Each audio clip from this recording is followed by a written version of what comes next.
You are listening to an Eagles Wings Ministries River of Life podcast. So let's get started. Hey everybody, Dr. Rudy Rodriguez here. Welcome to an Eagles Wings Ministries River of Life podcast. If this is your first time listening, then thanks for coming. The River of Life podcast is produced every week for your enjoyment. So let's begin to talk about the management mandate. But first I want to give you a quote. Your faith is only as strong as a crisis it survives. Think about that.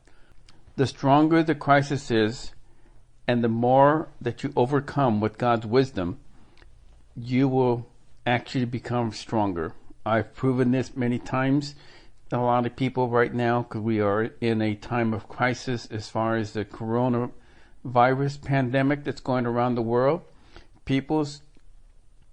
our faith is actually growing. Quite amazing what the Lord is doing. So let's begin the teaching. Did you know that in the beginning, when God created the earth, He held off from sending the rain at first? He did not want to water the plants yet because He did not want them to grow before He had created someone in His own image to take care of them.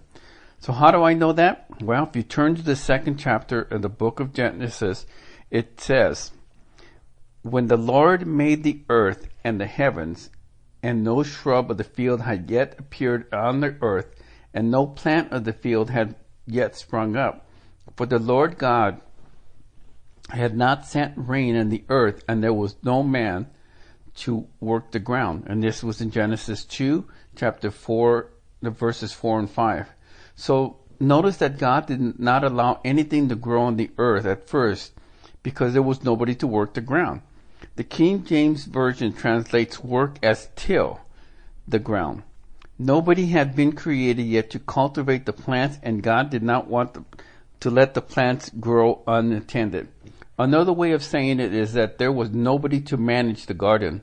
In fact, the ancient Hebrew word that gets translated as work and till is the word abad.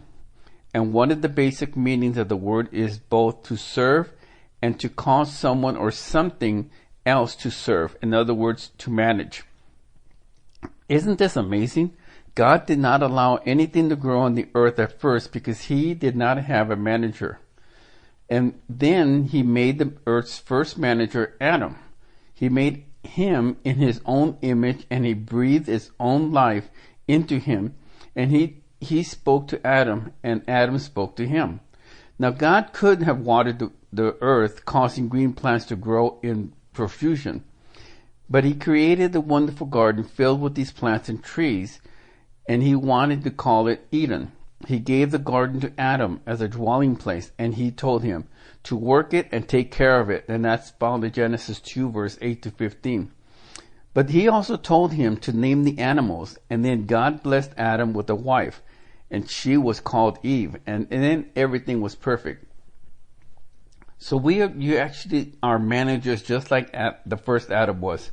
Adam could not have been expected to know automatically what he was supposed to do. So God had to give him instructions. And He told Adam and Eve, and this is found in 1 Genesis 28:30 says, be fruitful and increase in number, fill the earth and subdue it, rule over the fish of the sea and the birds of the air and over every living creature that moves in the ground. Then God said, I give you every seed-bearing plant on the face of the whole earth and every tree that has fruit with seed in it. And they will be yours for food.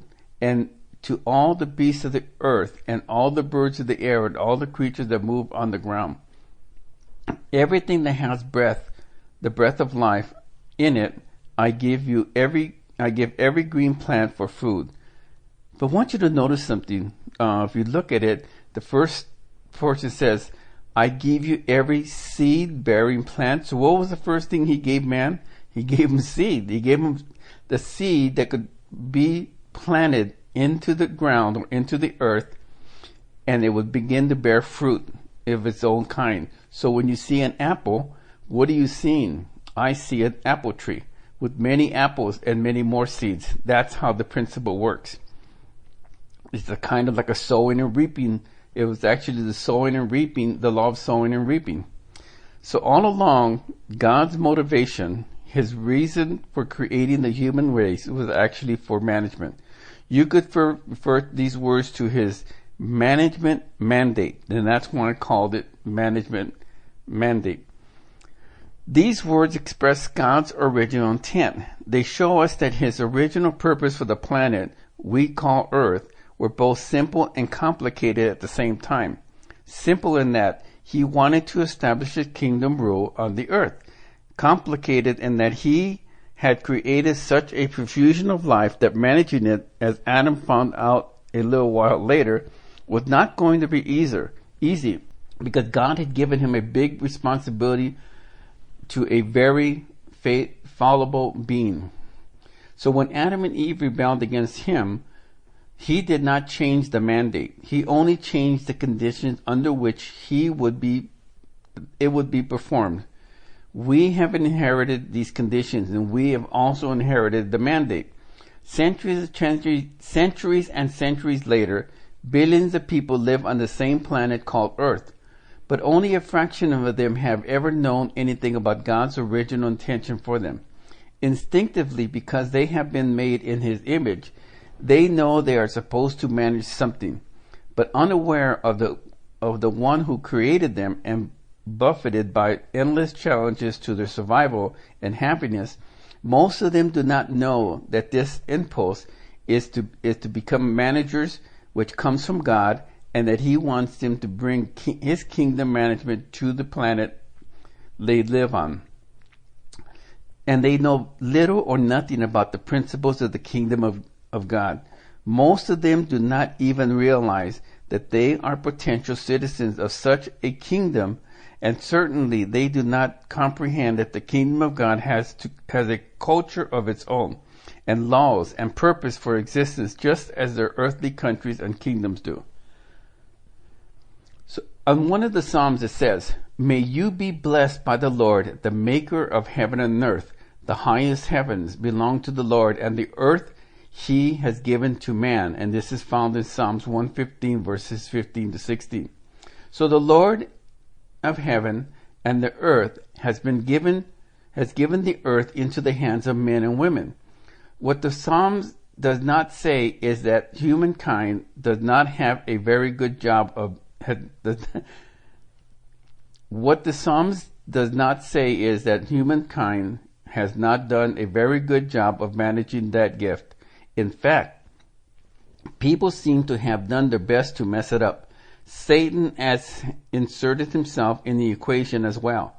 By this time, eons after the Garden of Eden, it can be hard to tell who is the most at fault.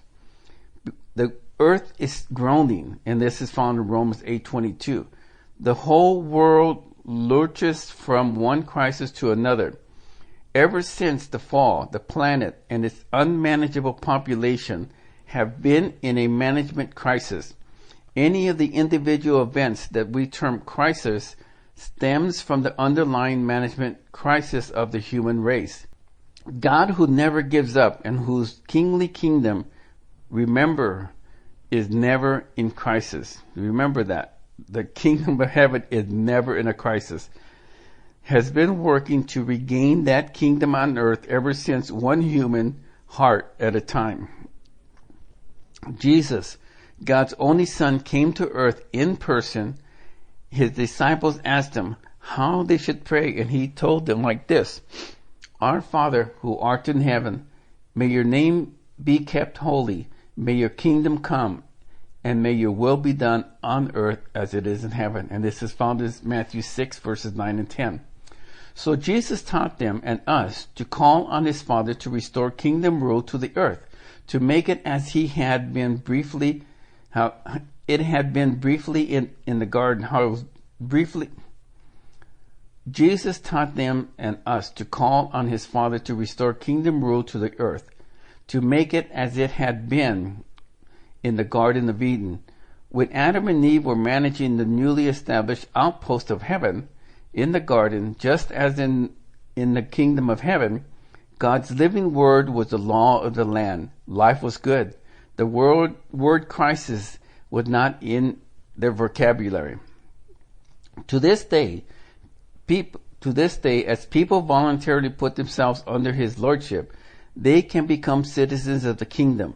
Over time, they can learn the culture of heaven. They can learn God's principles, and they can learn to receive his help to obey him. In places across the globe, they too can establish new outposts of the kingdom. You and I can be part of the grand restoration effort. While the word crisis will remain in the vocabulary of citizens of heaven as long as they live on this troubled globe called earth, the word will have a redemptive ring. The same management mandate applies to us in the 21st century. We're citizens of the kingdom. Our job is to follow his leading and to spread the government and culture of the kingdom of heaven wherever we go until the earth will be filled with the knowledge of the glory of the Lord as the waters cover the earth. And this comes from Habakkuk 2, chapter 2, verse 14. So let's talk about clashing cultures. This is one thing that we're seeing even now. We've seen it throughout the centuries. Managing the resources of the earth would have been a full-time job even without the fall, and even that happened afterward.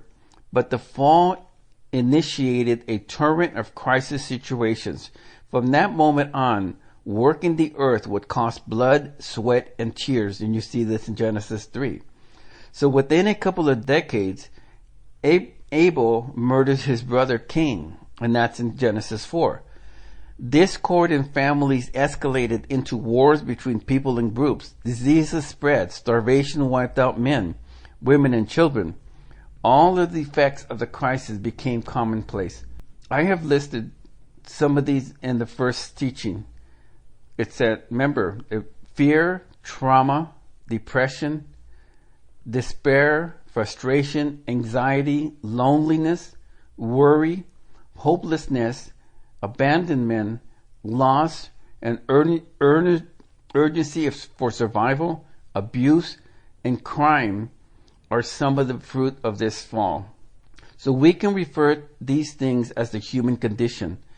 They represent a clash of the culture of God's kingdom and its miserable imitation, which is the culture of humankind. As the centuries unfold and the human population spread across the face of the earth, the people took their sin and strife with them. When we read the historical books of the Old Testament, we are reading only a small part of the whole story chronicle. God's establishment of the kingdom of heaven on earth has been continually frustrated by the petty kingdom ambitions of human beings. Those self-centered human ambitions have been encouraged by God's enemy, who is trying to usurp God's authority back in the garden and who is still trying to this day. He has made sure that the deplorable state of the world seems normal to its inhabitants. He has deceived those to populate the kingdom of heaven on earth. Essentially, he has replaced the original heavenly culture with a cheap imitation. In more limited way, that is what happens whenever the culture of one nation gets imposed upon a pre-existing culture of another. The first thing that happens is they take away our language, or the language and the ability to freely communicate with leaders. Then what they do, they enslave the people, and they make sure that they have forgotten about the former country, which is heaven. Next, they are liberated the memories of God's loving fatherhood. They substituted a strange collection of false gods and begin to perpetuate false beliefs all over the planet. Last of all, the most damage is when he made human beings forget the culture that should have been natural to them, the culture of a heavenly realm. Satan has caused the creatures that God has created to act like him. The fallen angel who had become a rebel and a liar. Under this tutelage, we perfected the art of deception and deprived living, forgetting about the abundance of righteousness, peace, and joy that characterizes the culture of heaven.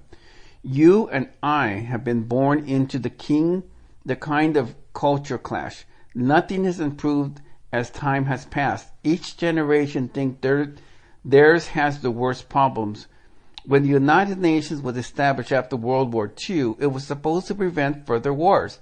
Yet, in only about 60 years, the world has seen more wars than in all the rest of the recorded human history. In a similar way, all other well-intended efforts have failed.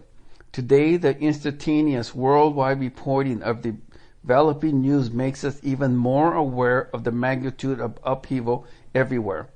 Now we are facing a new round of crisis. The people of the world are sleepless, tossing, and turning with anxiety, but the people of God are going to be able to rise and challenge before them. If they can see the difference between the worldly culture that surrounds them and the kingdom culture that flows out of their hearts, then the people of God are the ones who had the eyes of their hearts open to the truth. They are required to continue to live in the midst of the man-made, satanically motivated culture of the people around them. But they have relearned the language of heaven. They have repented for their former rebellion, and they have embraced the rule of the one who sent his son to rescue them from slavery. So it is up to them. And now I am speaking to myself as well as to you, to shoulder once again the role that Adam and Eve forfeited when they sinned. It is up to us to endorse God's management mandate and to work to restore the kingdom rule. So let's look at the management testing. So when you accept God's management mandate for yourself, you will definitely be tested. There's no exceptions, because Paul wrote, "We speak as men approved by God to be entrusted with the gospel. We are not trying to please men, but God, who tests our hearts." And this is found in 1 Thessalonians 2:4. And James also added, "Because you know that the testing in your faith develops perseverance." And that's in James 1:3. So through testing, your faith develops perseverance. In other words, you keep going no matter what. Where does the testing come from, you may ask? Sometimes we can tell that the tests have come directly from God. Sometimes they have been caused by another person. Sometimes they seem to come straight from the evil one. But frequently our tests come through crisis-ridden circumstances. They always, regardless of who is responsible, the test comes from the permission of God, and He stands ready to help us every minute. Management testing comes with a price. So paying the price means passing the test. You may have to shed some of your pride. You may have to pay a heavy price for the time investment. You may lose money instead of gaining. Sometimes the price is very high indeed. The elderly apostle John, who had suffered throughout his adult life for the gospel, wrote a prophetic message to some of his fellow Christians in the island of Patmos, to which he had been exiled. And we can find this in Revelation 2:10. It says, "Do not be afraid of what you are about to suffer. I tell you, the devil will put some of you in prison to test you, and you will suffer persecution for 10 days. Be faithful even to the point of death, and I, the Lord, will give you the crown of life." So John himself, although he outlived the rest of the original apostles, had to pay that high price. He considered death to be an ultimate test, the combination of many trials and long persecution. In the previous teaching, I showed you how Joseph's management skills were tested time and time again. He passed every test with flying colors. He paid a heavy price in the form of rejection, pain, loneliness, and homesickness. He laid down his pride, and remember, he was quite arrogant as a teenager.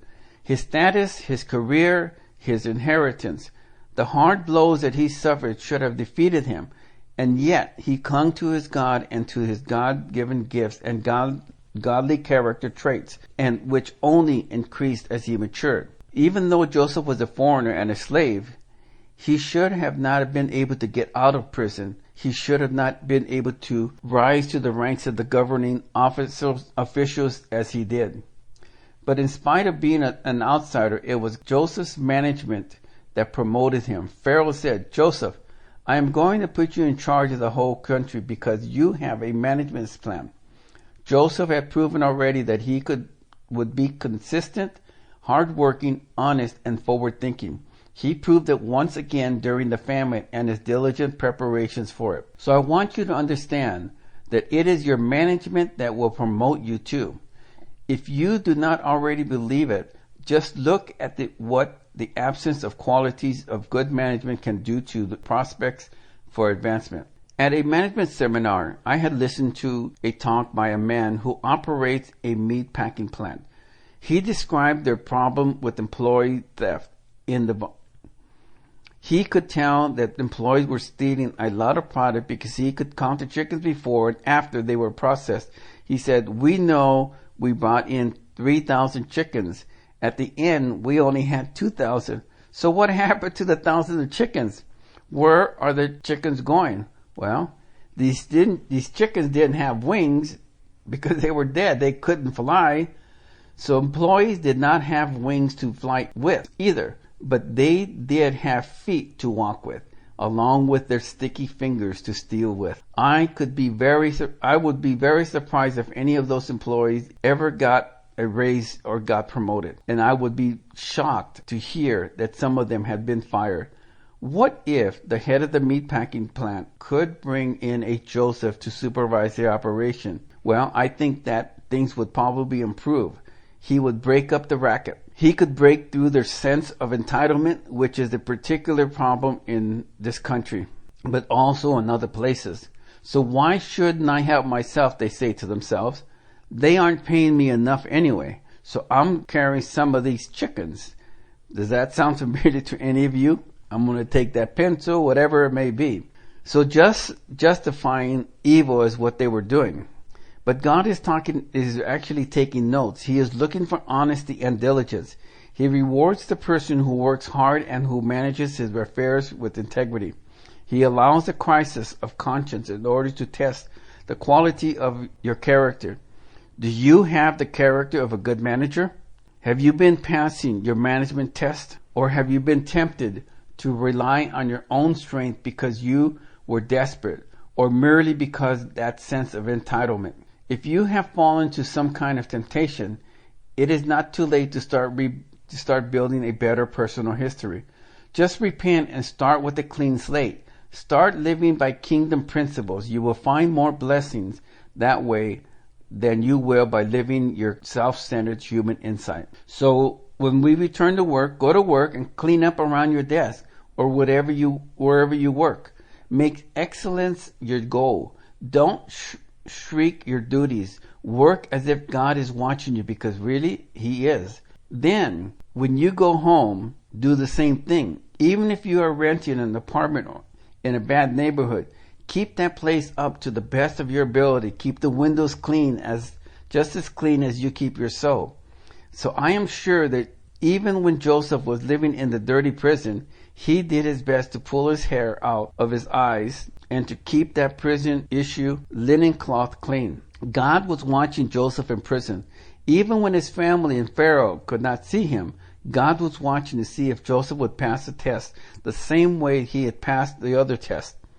So how would you manage this very limited resource in prison? Would he lie or steal? Would he become fearful or angry? Would he withdraw into a sudden depression? No, because Joseph had passed the test, he was actually promoted. In his new role, he had more honor, but he also had more responsibility. He attained greater wealth and he had more authority, but he had to work even harder and call on the name of the Lord even more. So God can use a man or woman like that to help establish His kingdom in the midst of the prison of any kingdom on earth. So Joseph's story shows us how effective management determines what resources will be available to a person. Once more, Joseph's crisis was that he was reduced to nothing. Each time he managed himself and his almost unmanageable circumstances so effectively that he was promoted to new. Although it may take time to get there, the end result of good management is increased wealth, whether the riches are in the form of money or of things you cannot hold in your hands, such as happiness and gratification. So Jesus told an unusual story about management, and it's in Luke chapter 16. It's a parable about the smart manager who happened to be dishonest, but who really had the makeup of an excellent manager. Jesus commended him because of what he did after he was fired. He was fired for wasting his master's property and for lying about it. He was stunned for a minute when his master told him to leave, But the manager was a very shrewd man. He knew that he could not find another job easily, so without losing a minute, he went out and found his master debtors, and he sat down with them, each of them, and he renegotiated the amount of money that was outstanding on their bills. This gratified him to those debtors, who were rich people, and it probably guaranteed him future employment with one of them. I sincerely doubt that his master would have rehired him, because those new deals would have made the old master lose even more money. But Jesus said, the manager commended the dishonest manager because he had acted shrewdly. For the people of this world are more shrewd in dealing with their own kind than are the people of the light. And Jesus went on to make another important point. And this is found in Luke chapter 16, verse 10 and 12. It says, whoever can be trusted with very little can also be trusted with much.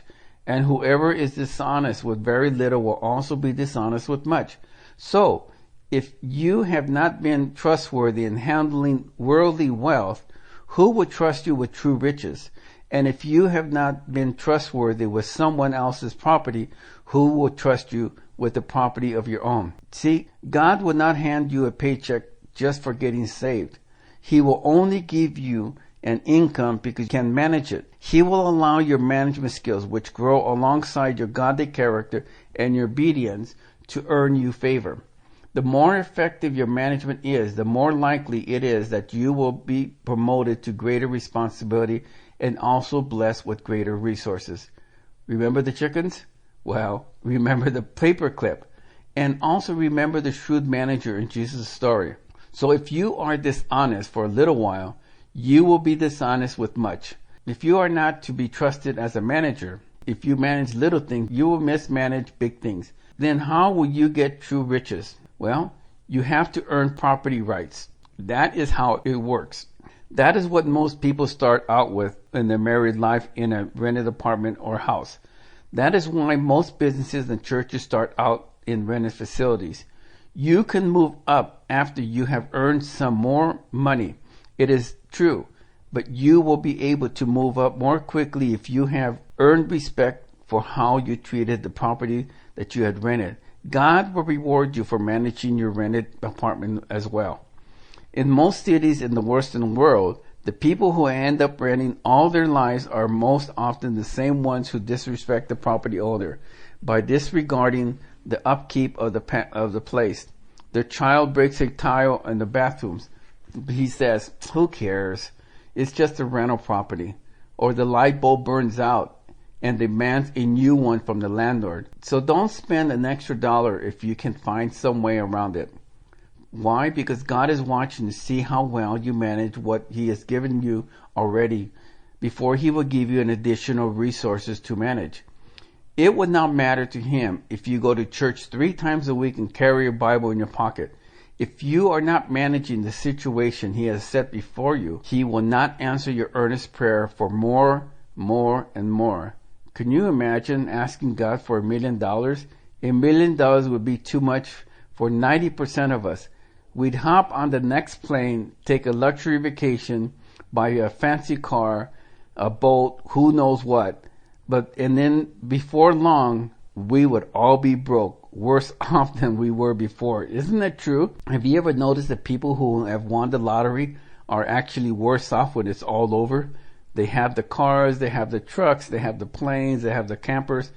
And when it's all gone, what do they wind up doing? They wind up selling it just to keep going. It's sad. Last but not least, tithing is a part of effective management. Tithing is God's management training program. God will watch how you manage resources and how you manage His tithe. Not that He needs the money. It is all His anyway. So He is looking to see if you will be able to put aside that little 10% of His money. Tithing requires accountability. It requires discipline. It requires honesty, and it requires diligence, faithfulness, and trustworthiness. All of these are aspects of good management as well. So remember, when you get the tithe, you put it into an account, and then you begin to ask the Father, where would you like me to sow this into? What ministry or what do you want me to do? You want me to feed the poor? You want me to take care of the widow? You tell me, Lord. It's not about just giving it all to your church. It's about what the Lord calls you to do. So remember that. Don't get caught up in religion that says that you have to give him 10% to establish God's kingdom. That's a lie. That's a lie from the pit of hell, because I need that man to build his kingdom. He will build his own kingdom through you, who is a wise manager. Remember what God said to the people of Israel, to the prophet Malachi. He said, you are robbing me. The people said, well, how are we robbing from you? And he said, in tithes and offerings. Notice, tithes and offerings. He told them, you are eating my tithe. And he made them a deal. So he said, if you will be faithful and start paying your tithes again, then I will open the windows of heaven, and I will pour out on you a blessing so great that you cannot contain it. This is the best example of what I mean when I say effective management will actually determine your resources. Be faithful in what God calls you to do. We've all had it. We've seen those people on the street, those people who are beggars, the homeless, and you get a nudge from the Holy Spirit and says, go buy him lunch. Go take him to eat. Or buy him a new jacket, something like that. And how many times have we said, oh, get away from me, Satan. You're just trying to steal my blessing. Well, no, because we are called to give to others. We are called to be managers of God's resources. Everything we have is his. Remember that. So we need to be faithful in the little things. Let's talk about adding value. Remember my definition of management from the previous series from part 2? I told you, management is the effective, efficient, correct, and timely use of another person's property and resources for the purpose for which they are delegated, with a view to producing the expected added value. So have you been adding value to whatever you are doing? What does it mean to add value to what you manage? You may ask. Are you an employee? So don't just show up at your job so you can collect a paycheck. What aspect of your employment business do you manage? Are you a salesperson? Are you a manager overseeing the workers? So figure out what you manage and work to improve it. Even if you are the receptionist, you can add value to your position by being alert, friendly, reliable, and hospitable, and by doing the little extra things that do not appear on your job description. Even if you are a night shift janitor working behind the scenes where nobody sees you and you can add value to your work by means of your diligence, don't always look for the easy way out. Instead, seek out ways to serve the people who have employed you. Go above and beyond the call of duty. Regardless of your position, you can come up with ideas to make your employer's business grow. You can come up with strategies to make your department expand. You can think of creative ideas to bring in more business. Maybe you manage the work of other people. So what do? You build them up. Help them to do their very best. Think of ways to help them do their job more efficiently and smoothly. Do sometimes people make appointments with you to consult with you? Some people do. So you need to serve each one of them with equal attention. Give them good legal advice or medical care or whatever your gifting is. Give them more than they expected to receive. Be pleasant. Be generous with your time, while at the same time being efficient, because if you get behind in your appointments, you are not adding value to the people you keep too long in the waiting room. Do you have a family? Well, don't let your employment rob your family of your presence. Be there for your children. Do not take your family for granted. Let them know that you are glad they live with you. Tell them that you appreciate and show affection to your spouse. Try to avoid being unpleasant or demanding. Do you remember the story in the Bible about the servants who were given the talents? And this was in Matthew 25, verse 14 to 30. It says, the one who got the praise and cashback were the ones who added value to the money that they were giving. The guy who buried his one talent in the backyard got scolded, and he got one talent taken away from him too. He did not add any value to it at all. In fact, when he turned it over, he covered it with dirt. The master used some strong language with that guy. He called him wicked and lazy. You wicked, lazy servant. You should have put my money on deposit with the bankers so that when I return, I would have received it back with interest. To God, wickedness is when you mismanage any of his resources. Wickedness is when you take something that he gave you and you make it lose value. You don't ever want God to call you wicked and lazy. Do everything you can to pass your test daily. Add value to the use of your time. Manage it well. Don't waste it. Show up on time and leave on time. Add value to your in-between times. Ask the Lord if you could be praying for something when you are in transit or just waiting for the next thing to happen. Add value to your relationships. Use basic good manners. Show honor and respect to other people. Always think about the other person before you think about yourself. Find ways to make your day more successful. And take a long look at your daily routine. Ask yourself, how can I manage it better? How can I add value to each aspect of my time? Let's talk about diligence and patience. Proverbs 10:4 says, lazy hands make a poor man, but diligent hands brings wealth. So the opposite of laziness and poverty are diligence and wealth. Would you rather be stuck in poverty or be well provided for? That's a rhetorical question. I know you will answer, I want to have riches. Well, when you meet a diligent person, you are going to meet a patient person. The two characteristic traits go together. They help define each other. A diligent person will work long and hard. He must give up when he is tired or discouraged. He does not demand to be entertained while he is working. He toils patiently. Likewise, a patient person must be willing to wait for results. Patience is not a passive thing. It is active because it involves doing something, putting your hope and trust in a certain outcome. A patient and diligent person is a good manager. He or she is willing to keep driving the same old beat-up car for several years while working diligently on managing the resources to save up enough to get a new car. A patient, diligent person does not jump the gun. Why take out a loan to buy a new car when you can still drive that old one to work every day? Why pay interest on the price of the car when you do not have to? That diminishes the added value of your assets. It feeds your sense of entitlement and pride. You may need to ask for help to counter your lazy habits. You may not realize how ingrained they are, and you may need a boost from another person before you can exert the extra energy required to become a diligent manager. So even if you seem to be a born manager, you will need to exercise your gifts and wisdom. You cannot put your life on cruise control. Keep God in the driver's seat. Let Him help you use your gifts, and you will need to define your goals and strategies too. Here is a personal example. Do you know that the book of Proverbs is packed with full advice about diligence?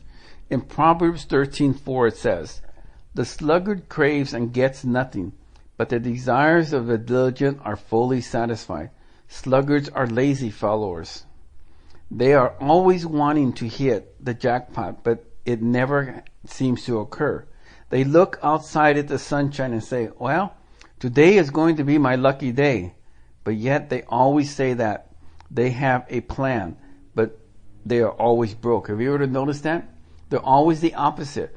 But a diligent person does not give a single thought to hitting the jackpot. He does not rely on mere luck. He gets out of bed in the morning, and without wasting time, he goes straight to work, trusting in God's strength to keep him on a straight path.